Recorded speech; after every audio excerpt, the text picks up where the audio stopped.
lot of stuff is on us Yeah. of, because of our credibility and how we, How we follow through or don't. right. Yeah. Yeah. Yeah. Understandable. So then when we get to, so you go through that, you learn a lot. You learn a lot about trust. And then when we get to 1992, it's time for you to pack up with McDonald's. What sparked that decision? Well, McDonald's said I was too hot because of the trial. I was on the front page of the Ah, newspaper for 21 days. So they bought me out, which was fine. So then I ended up getting, I went to H.J. Russell, he was a prime at the airport. He had a chicken location. He said, I'll give you this location. right. Um, and I go to Auburn Avenue and meet the chairman of Popeyes and and and ask him for a franchise. And he gave me the opportunity to put a franchise in the airport.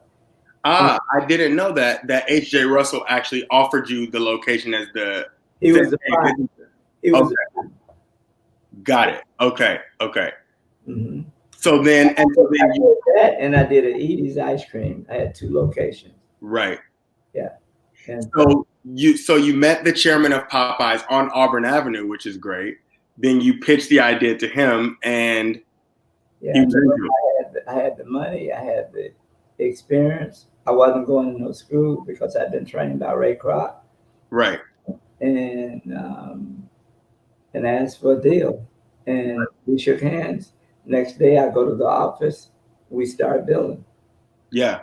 And for those of us that don't know, Ray Kroc and is made famous because of McDonald's and what he did for the McDonald's company. He really took a family company and built it up and grew it But from he was selling machines that did milkshakes right, and, in Chicago, and they asked him. So they wanted to buy two or three because of their volume out in Riverside, California. He right. got in his car and drove from Chicago all the way out there to see this operation. Saw it, and the rest is history. Hmm. And you learned about the food service industry from the famous Ray Kroc. Yeah, That's incredible. So you told the chairman of Popeyes that you weren't going to his school. You right, knew everything that you needed to know, and you right. had a chicken restaurant in the Atlanta airport, and he needed to jump on this opportunity. I had a opportunity to put a chicken because what it does, what airports they set up brands, a hamburger brand, chicken brand, might Right, be ice cream, might be a bar. Uh, right, it was like Atlanta bread. When I came along with my location, they didn't have they didn't do liquor. But the location I have in Atlanta Airport, it had liquor as a part of it. So the chairman came to me and said, "We want to be in the airport. We will do a little tweaking on our menus from soups and salads, throw in some wings, a hamburger, and fries, and let you have a bar, but we want it to be Atlanta bread." It helped them on marketing. They were Atlanta-based company. They are looking to grow their brand. I did that. We cut a deal. Bam. nice. And so this was the first Popeyes in the airport, in an airport, period. Period. Yeah. Period. So okay, so you pitched to the chairman of Popeyes. You told him you weren't going to his class. You said I have an opportunity. Jump on it. You guys cut a deal right there. And then what happened? So from the time you pitched him that deal to when you opened up in the airport, what's the time? Probably 90 days. Really? From Yeah. from pitch We, to we open? were getting ready. Yeah. We were getting ready for the Olympics and just show you how life can go. I opened up, and in 18 days later, the concourse went dark. And what I mean by that is the airline value jet that was on there went down in Florida, and the federal government closed them down. So I was right near the spine of the airport.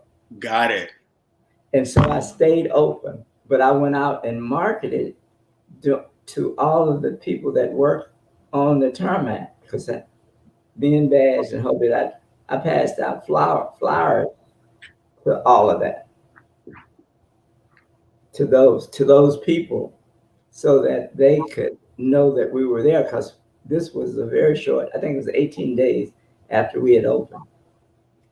Wow. So I get the employees on every concourse to know about Popeyes, that we were there. It worked. Right. We were able to stay open. We were the only somebody on that concourse able to stay open and continue and never go down. Wow. So then, okay, first Popeyes in an airport. So we're talking about a lot of firsts here. How did you grow it, and what do you think is the secret to the success of growing this from just another Popeyes location to the #1 Popeyes in the world? Oh, it was easy. It's easy. We had breakfast starting at 6:30 in the morning till 11. That we had a great biscuit. So I went to corporate. They let me add grits, hash browns, sausage, bacon, and chicken. We had chicken and biscuit back then. People were buying chicken and biscuit. Yeah. And so I was doing as much by lunch, by 11 o'clock, as most stores were doing on the streets all day. And they didn't open till 10:30. Wow. Okay. So you opened up another time slot and another opportunity to make money. Right. Got it. Okay. All airport stores, you need to have that, because people are there at 6:30 in the morning getting this, a 7 o'clock flight. Right. Right. And during this time when you opened the Popeyes, were you still, so you were out of the McDonald's business? Were you out of the Paradise business at this point? Was it just the Popeyes business that you were focused on? Paradise. I was still in the Paradise. Oh, you were still in Paradise. Okay, so you were still with Paradise at this point. So you've had a lot of firsts.